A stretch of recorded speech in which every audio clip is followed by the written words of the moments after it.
بحضرة النبي المصطفى محمد صلى الله عليه وسلم وعلى آله وأصحابه وأزواجه وذريته وآل بيته وأوصاني إلى جميع مشايخنا وأساتذتنا ومعلمي الشرع ومتعلمهم وخصوصا إلى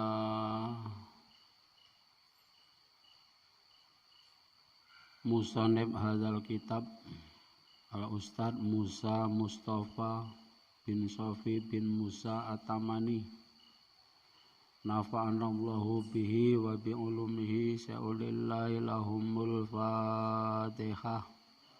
A'udzu billahi minasyaitonir rajim. Bismillahirrahmanirrahim.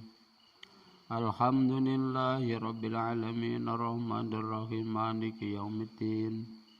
Iyyaka na'budu wa iyyaka nasta'in ihdinas siratal mustaqim siratal ladzina an'amta 'alaihim ghairil maghdubi 'alaihim waladdallin. Amin ya rabbal alamin. Subhanaka la ilma lana illa ma 'allamtana innaka antal alimul hakim. Rabbi shrah li sadri wa yassir li amri wahlul 'uqdatam min lisani yafqahu qawli. Qala al-mu'allifu rahimahullah ta'ala wa nafa'anallahu bihi wa bi 'ulumihi fid dharaini amin ya rabbal alamin. Para santri, putra putri baik yang langsung maupun yang sudah di rumah, mudah-mudahan semuanya rahimakumullah. Sebagaimana pertemuan yang dihikayatkan pada pertemuan yang kemarin, yang terakhir di sana disebutkan yang kesimpulannya thalabul ilmi, menuntut ilmu itu harus disertai dengan adab, harus disertai dengan sopan santun, tata krama, berakhlakul karimah. Ternyata kecerdasan bukan satu-satunya yang membuat seorang santri itu nanti jadi sukses. Justru walaupun akalnya agak kurang sedikit, tapi adabnya, tata kramanya lebih diutamakan. Sudah banyak contoh, sudah banyak fakta bagi santri yang saat mondoknya selalu berakhlakul karimah, beradab, lebih-lebih saat ngaji. Itulah fakta menunjukkan banyak santri yang berhasil lantaran adab. Karena al-adab fauqal ilmi, tata krama sopan santun itu melebihi yang namanya ilmu. Maka beradablah, bertata kramalah. Di dalam kitab yang dijelaskan kemarin, dua laki-laki berangkat sama, di pondoknya sama, berteman, pulangnya juga bersamaan, tapi hasilnya berbeda. Ternyata satunya beradab, lebih berakhlakul karimah, satunya tidak memperhatikan akhlakul karimah. Akhlakul karimah yang dicontohkan di dalam kitab itu ketika ngaji selalu menghadap kiblat. sebetulnya itu hanya menyuntukkan sebagian. Zikrul juz menyebutkan sebagian saja. Tata kromonya ngaji sebetulnya sangat banyak. Antara lain ketika ngaji jangan sampai hadas, walaupun hadas kecil. Makanya sebelum ngaji harus wudu terlebih dahulu. Ketika berangkat harus takzim dengan kitab yang dibawa, tidak sembarangan. Ketika ngaji kitabnya diletakkan di tempat jangan rendah, jangan sejajar dengan letaknya kaki, lebih tinggi daripada letaknya kaki yang terbawah. Takzim dengan gurunya, kemudian takzim dengan ilmu, takzim dengan keluarga gurunya dan seterusnya. Adabnya sangat banyak. Makanan yang dimakan selalu halal, minuman yang diminum juga selalu halal. Kata kalau tata krama adab-adab itu dipenuhi, Allah akan sangat mudah memberikan barokah, yaitu dengan barokahnya ilmu. Barokahnya ilmu tatkala sudah berada di tengah-tengah masyarakat. Mudah-mudahan kita sebagai santri yang berakhlakul karimah dalam menuntut ilmu. A'udzubillahi minasyaitonirrajim. Bismillahirrahmanirrahim. Kelanjutannya al-hikayatul hadiyata asyrota. Al-hadiyata asyrota, hikayah kang nomor 11. Iku fil jiddi ing dalem mertelaaken nemen-nemeni. Nemen-nemen itu bersungguh-sungguh, semangat. Karena ini salah satu syarat menuntut ilmu, kudu semangat. Khirsun dalam bahasa alalanya itu, semangat yang tinggi. Fil jiddi ing dalem mertelaaken nemen-nemeni bitolabil ilmi kelawan oleh golek ilmu. Semangatnya tadi itu tumbuh ba'da kasril kolbi ing dalem sakwuse lorone ati. Pertamane tidak semangat karena hati disakiti, akhirnya menjadi semangat yang membara.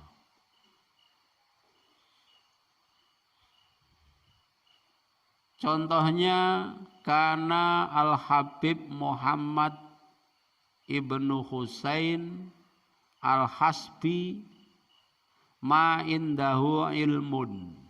Seorang Habib Muhammad bin Husain Al-Hasbi baginya tidak punya ilmu, kosong. Karena ono sopal Habibu Habib Muhammad Ibnu Husain Al-Hasbi iku ma indahu. Khobarnya kana iku ma indahu ora ono iku ono sandinge Habib bin Husain utawa Muhammad bin Husain ilmun utawi ilmu.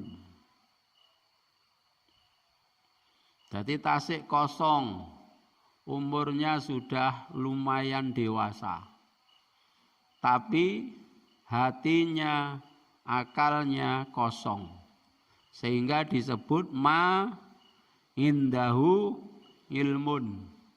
Tidak ada baginya itu ilmu. Makanya enggak diisi ilmu. Bobot kita itu bukan pada sebagaimana bobotnya ayam. Ayam harganya akan naik jika timbangannya itu lebih berat. Kita juga tidak pada kegagahan. Bobot kita, harga kita itu adalah pada ilmu. Jadi kalau mau hidup itu ilmu yang terpenting. Barang siapa yang pengen hidup di dunia sukses, ilmu. Hidup akhirat sukses, ilmu. Dunia akhirat sukses, ilmu. Man aradat dunya fa'alaihi bil ilmi wa man aradal akhirah fa'alaihi bil ilmi wa man aradahuma fa'alaihi bil ilmi. Jadi ilmu hidup akan lebih diangkat derajatnya di sisi Allah jika seseorang itu berilmu. Jadi yang paling penting ilmu, ilmu dan ilmu terus, ngaji dan ngaji terus. Nah, dalam cerita ini Habib Muhammad bin Husain Al-Hasbi ma indahu ilmun. Mboten gadah ilmu. Wa kana lan ono apa sababu talabihi. Sebabe oleh golek ilmu Habib. Habib sinten? Muhammad bin Husain lil ilmi maring ilmu iku annahu temen setuhune Muhammad bin Husain ana iku khotabah ana iku khotobah ngelamar sapa Muhammad bin Husain bintal Habibi Muhammad bin Qutban ing anak wadone Habib Muhammad bin Qutban. Seorang Muhammad bin Husain pada mulanya ia tidak punya ilmu. Penyebab ia semangat menuntut ilmu sehingga jadi orang yang alim, jadi ulama, itu pertama-tama ceritanya sesungguhnya Muhammad bin Husain itu melamar anak perempuan Al-Habib Muhammad bin Qutban. Muhammad bin Qutban sing pertama wau Muhammad bin Husain. Dititeni. Sing mboten gadah ilmu apa sinten? Muhammad bin Husain. Sing gadah yoga putri Muhammad bin Qutban. Padha Habib. Habib itu keturunan dzurriyyah dari Nabi.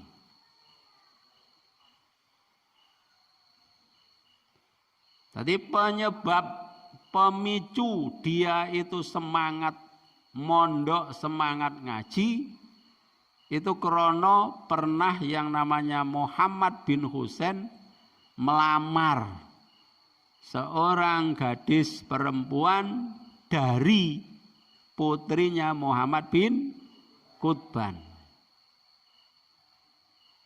Assalamualaikum. Waalaikumsalam. Biasanya ngelamar itu langsung sendiri atau melalui perantara? Ya bisa sendiri, bisa melalui perantara.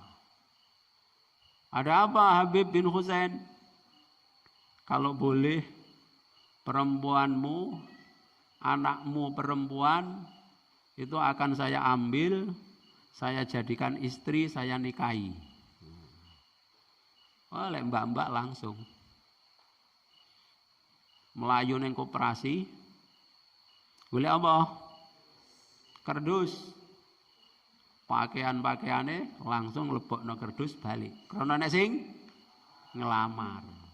Itulah namanya santri al-falah. Dulu, kalau sekarang tidak beda. Bismillahirrahmanirrahim. Jadi menyatakan diri bahwa mau menikahi putrinya Habib bin Qutban. kalih Muhammad bin Khutban dijawab. Dan jawabnya itu laksana petir di siang bolong menyambar. Jawabnya itu. Faqala mongko jawab. Faqala mongko ngendika sapa Muhammad bin Khutban lahu maring Muhammad bin Husain. Potongamu ora duwe ilmu nok wani-wanine. Kok berani-beraninya mau menikahi putriku. Putriku ini walaupun perempuan sudah hafidhah ini. Tidak hanya hafidhah, dia sekolahnya diniyah juga sempurna. Kamu nggak pernah ngaji ke barat, ke timur, ke selatan, ke utara, hanya motoran saja untuk wani-wani ini. Panas enggak sebagai laki-laki kalau digitukan? Panas. Nah, makanya judulnya tadi Ba'da kasril qalbi, sesudah terbakarnya atau pecahnya hati. Lelek kang santri dikonokno langsung ke belakang.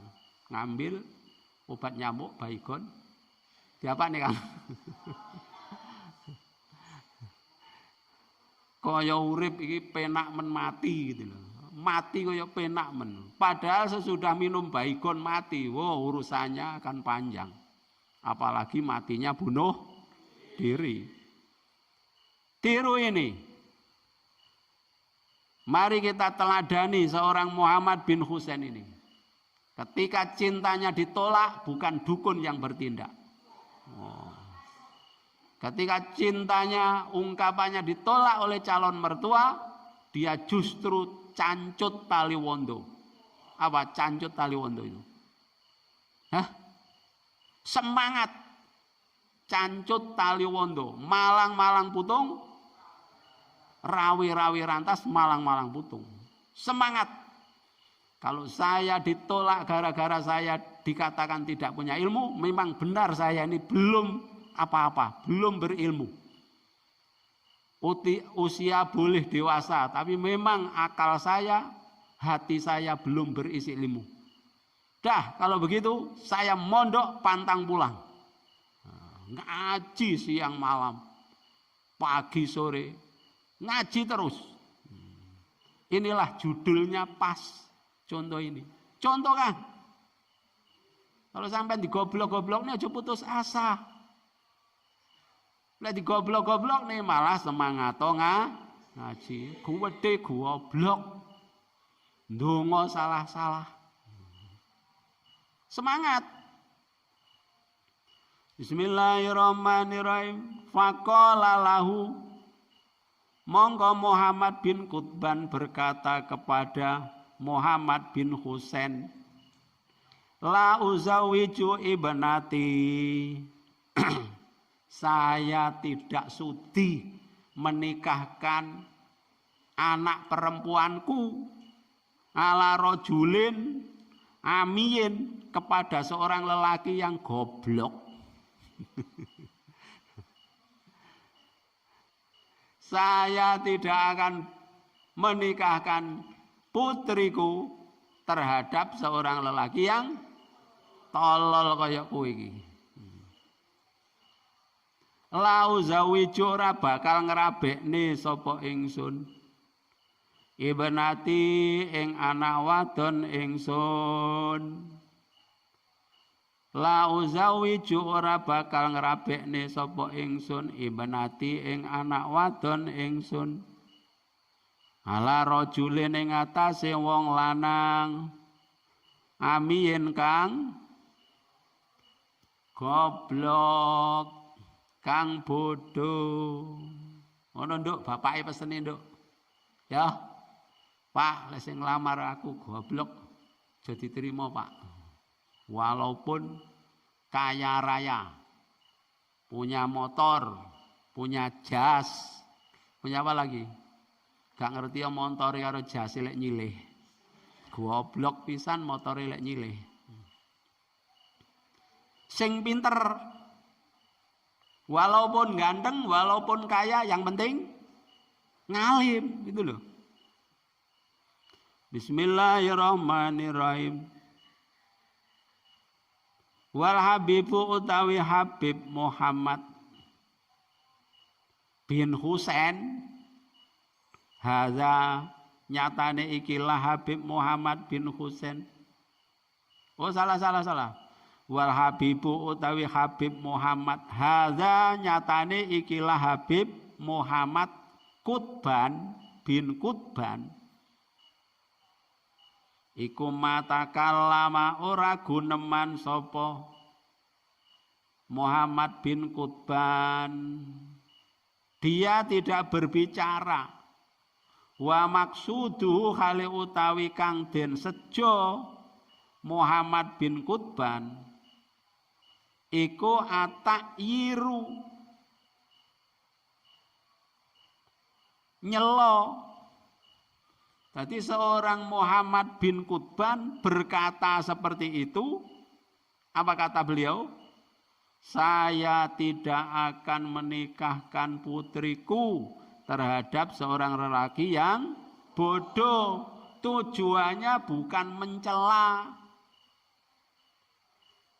Tujuan dan niatnya agar yang melamar tadi itu berangkat mondok, semangat, membara, menghasilkan ilmu yang banyak. Gitu loh. Sama dengan gurumu, sama dengan kiaimu. Kalau goblok nih sampean, tujuannya sampean ben ora goblok. Tujuannya bukan kamu itu supaya goblok, tidak. Supaya kamu itu ada tumbuh semangat.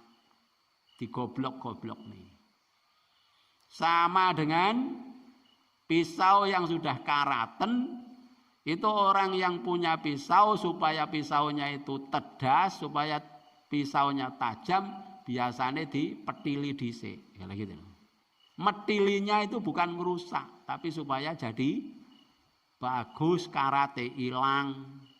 Jadi kalau Anda digoblok-goblok nih oleh gurune, itu aja putus asa. Kalau putus asa namanya salah paham. Gurune goblok-goblok ini maksudnya ben pinter, ora ben goblok.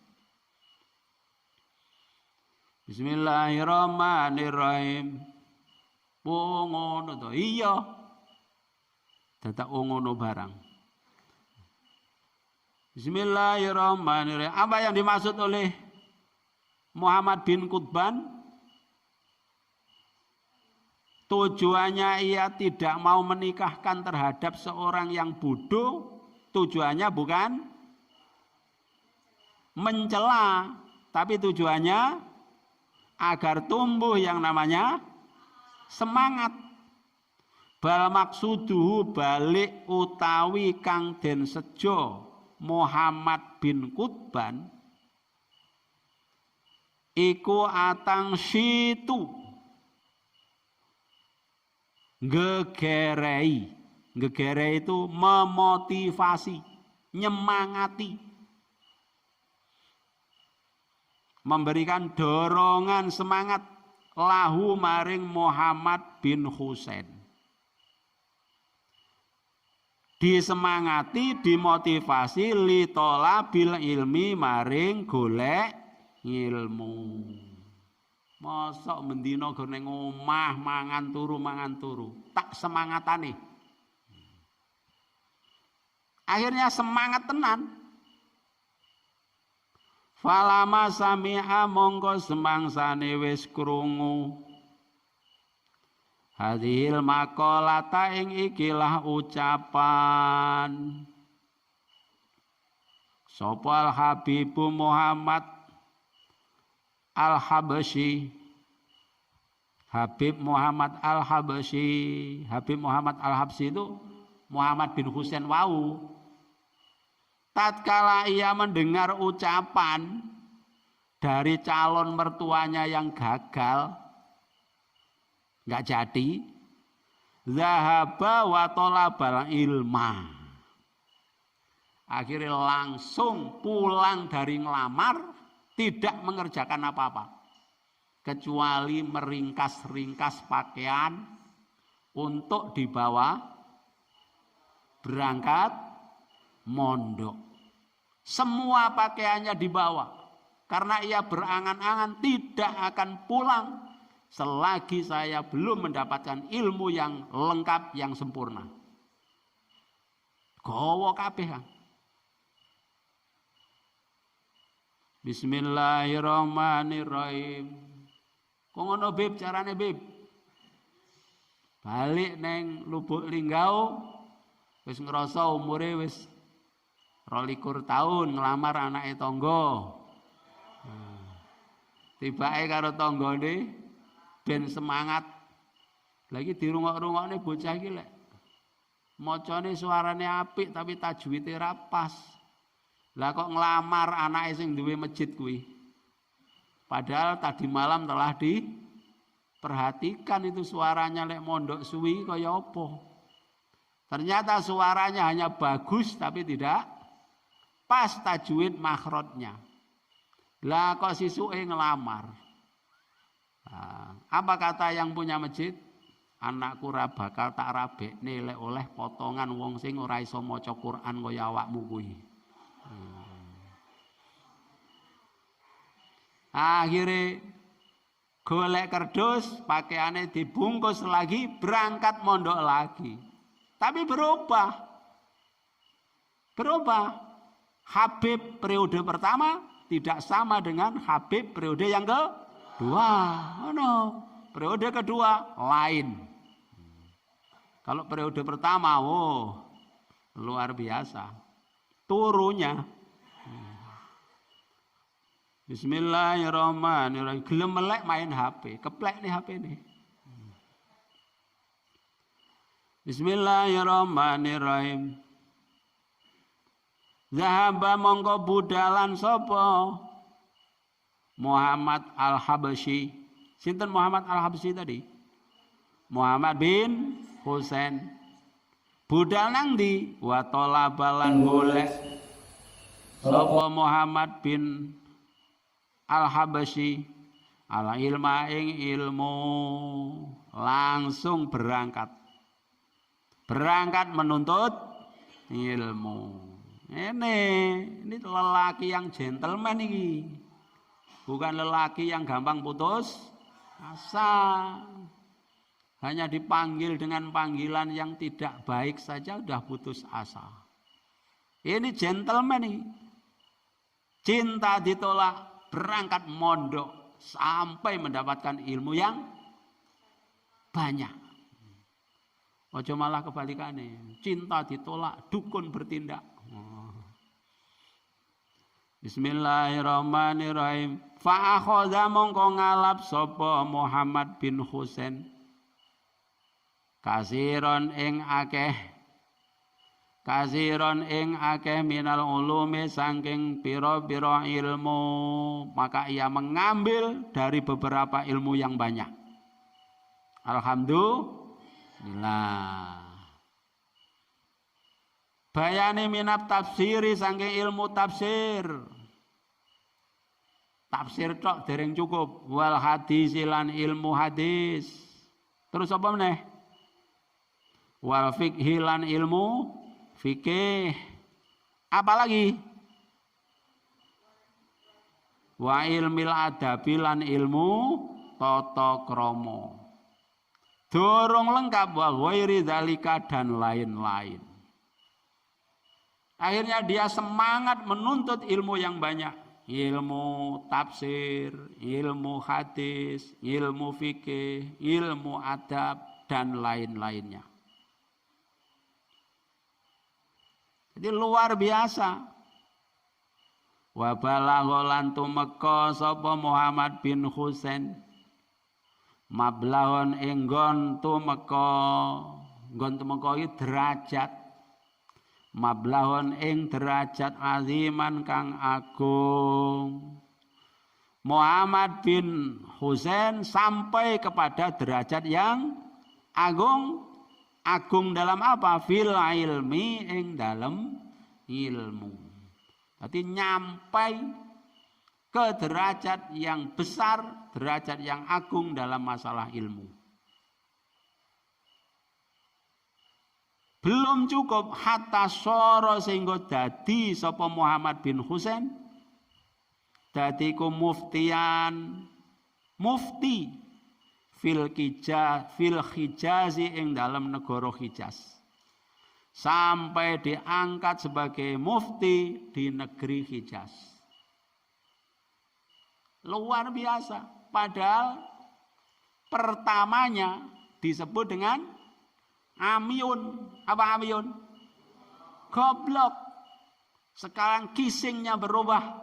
Menuntut ilmu dan semangat, pulang jadi mufti. Sampai calon moro tuwane niku melok ngaji ngene ki ambake. Jadi yang dulu menolak, mengatakan saya tidak akan menikahkan anak perempuan saya, dapat seorang lelaki yang goblok. Sekarang yang berkata seperti itu, malih ikut ngaji, mencari ilmu, menuntut ilmu darinya. Ngono. Pengurus masjid mau ngono lho, Bib. Balik meneh, Bib, 10 tahun kemudian pengurus masjid melok ngaji ning awakmu. Malah ngomong, lek ngerti pinter kaya ngene tak kekne anakku mbiyen. Bismillahirrahmanirrahim. Hatta soro muftian fil Hijazi, sehingga Muhammad bin Husain jadi mufti di negeri Hijaz. Wa khozalan ngalap anhu sangking Muhammad bin Husain sopal Habibu Muhammad bin Qutban. Melok ngaji. Habib Muhammad bin Qutban yang dulu calon mertuanya gagal, ia juga ikut mengambil ilmal alati ing ilmu alat. Dari siapa? Dari Muhammad bin Husain. Faktanya berbalik sekarang. Berangkat dari pecah hati. Apa pecah hati tadi? Kasril kolbi. Jadi hati ini diweleh-welehne dhisik, dengan hatinya diweleh-welehne ini ku jadi semangat. Dan ini tidak hanya Habib ini. Cerita yang lain ada Mbah Yai Makhrus Ali Lirboyo. Kalau kita baca ceritanya Mbah Yai Makhrus Ali, itu dulunya ketika usia belia biasa-biasa. Bahkan oleh orang tuanya itu digoblok-goblokno karena setiap pulang dari pondok dites. Niku jek kalah karo anake tetangga. Dikon apalannya masih belum lancar. Suruh baca kitab, kitabnya belum lancar. Akhirnya dimarahi, dimaki-maki. Berkat marah dan maki-maki dari bapaknya yang tulus ikhlas itu, beliau jadi semangat luar biasa. Ngalahne tonggo-tonggo, bahkan mengalahkan orang lain yang banyak. Makanya lek duwe anak kok aja dimanja. Goblok nih pisan. Ben pinter tujuane. Bukan ben goblok. Bismillahirrahmanirrahim.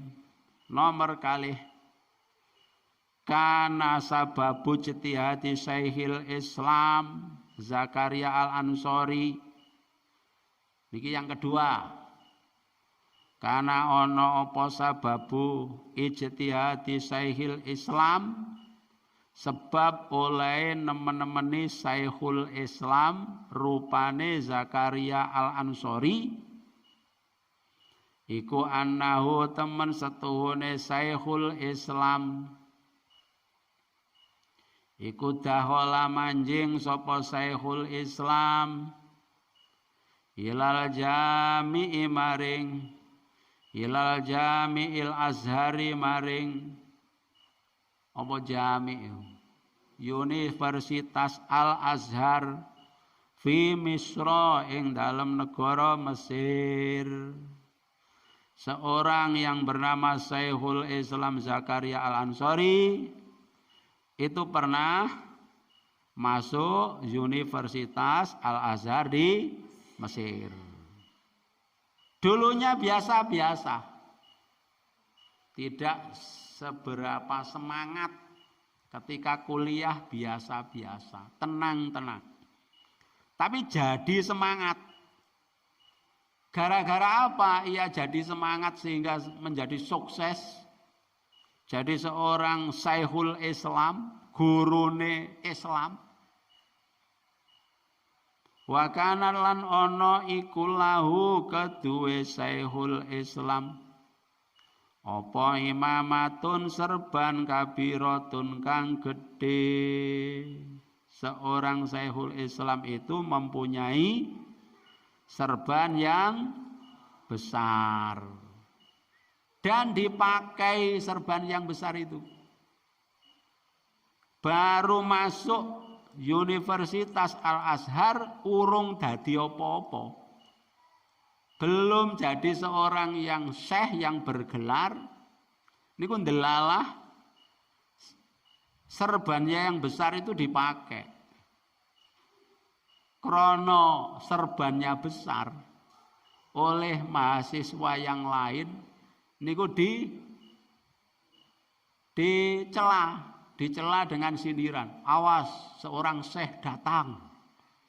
Syekh itu guru besar. Awas lu, seorang syekh akan lewat, hati-hati, diam semua, nah, dibujuki, apa namanya, dibeceki ya, dibeceki, nah, dinyek. Fakola mongko ngucap sapa Wahidun wong suwiji, seorang dari mahasiswa itu berkata, kata-katanya tadi mustahzian, hale wong kang geguyu bi kelawan Syekhul Islam. Syekhul Islam dereng dadi Syekhul Islam. Tasik seorang mulai kuliah di Al-Azhar. Cik mulai. Nah, oleh seorang ia ketawakan dengan kata-kata dakhala Syekhul Islam. Ing lafadz dakhala Syekhul Islam. Makanya lek sampean diceluk kiai tenang-tenang Kang. Wah, seorang kiai haji akan pidato, padahal sampean jek santri. Wis gak apa-apa, tapi membuat semangat, aja malah putus asa. Kiai-kiai ndasmu amoh kuwi. Nah, itu namanya emosi. Wah, bunyai lagi datang ya. Aja marah-marah, Nduk. Muni meneh tak tempeling kepalamu. Nah, itu emosi itu. Malahan ning ati ndonga, muga-muga saya sekarang dihina tapi nanti bisa kenyataan. No, malah ndonga. Syekh tadi itu bukan menggelari saya seorang syekh tapi penghinaan. Mudah-mudahan penghinaan yang sekarang itu besok saya betul-betul sebagaimana yang diucapkan itu. Tahola manjing sapa Syekhul Islam, Syekhul Islam. Kawan-kawan, ya, sebentar lagi Syekhul Islam akan masuk di tengah-tengah kita. Wah, krana serbane kewedhi. Krana dibejeki fawaqaat mongko tumibo opal kalimatu kalimat minhu sangking Wahid maukian ing nggon tumibo. Tersinggung seorang Syekhul Islam, tersinggung tapi tidak membuat patah semangat. Justru wahalafa annahu la yahruju minal jami'i. Dia bersumpah pada dirinya sendiri tidak akan keluar dari universitas. Hatta yud'a Syekhul Islami. Sehingga nanti dipanggil dengan Syekhul Islam tenanan. Cara saiki nggih profesor lah Syekhul Islam. Saya bersumpah pada diri saya sendiri, demi Allah tidak akan keluar dari kampus ini sebelum saya jadi profesor. Wow, waktunya suwi profesor wi. Wahalafalan sumpah sapa Syekhul Islam ing anahu temen setune Syekhul Islam iku la ya ruju ora bakal metu sapa Syekhul Islam minal jami'i saking Universitas Al-Azhar. Dia bersumpah tidak akan keluar dari Universitas Al-Azhar hatta yuda sehingga den gelari sapa Syekhul Islam. Syekhul Islami ing gelar Syekhul Islam. Aw yamuta utawa mati sapa Syekhul Islam. Pilihannya loro. Saya tidak akan keluar dari kampus Al-Azhar ini. Pilihan saya dua. Sampai saya jadi profesor atau saya mati di dalam ini. Pilihannya loro kuwi. Sampeyan wis sumpah ngono lho, Kang. Aku ora bakal metu kok pondok iki, malah metu ae. Saya tidak akan keluar dari pintu gerbang ini sebelum saya bisa membaca kitab apa? Kitab Ihya Ulumuddin juz 1, 2, 3, 4. Saya harus bisa membaca itu tanpa makna atau saya mati di dalam pesantren ini. Oh no. Semangat. Jane kula mboten badhe metu. Tapi karena pengen nggih medal. Ya pengen ku mau. Gak jadi we. Bismillahirrahmanirrahim. Fakaba mongko mempeng apa mempenge yo. Mempeng apa? Tenanan, semangat. Fakaba mongko mempeng sapa Syekhul Islam. Mempeng ala thalabil ilmi ing atase golek ilmu. Sampai wasyaroka lan sampai entuk utawa nyekutoni sapa Syekhul Islam. Nyekutoni iki sampai mendapat fikuli ilmin ing dalam sekabehane ilmu, sampai ia dapat semua ilmu. Alhamdulillah. Muga-muga barokah cerita-cerita niki. Barokahi nyemangati kula jenengan yang akhirnya dapat ilmu yang banyak, yang barokah, yang manfaat. Wallahu a'lam bishawab. Al-Fatihah. A'udzubillahi minasyaitonir rajim. Bismillahirrahmanirrahim. Alhamdulillahirabbil alamin arrahmanirrahim.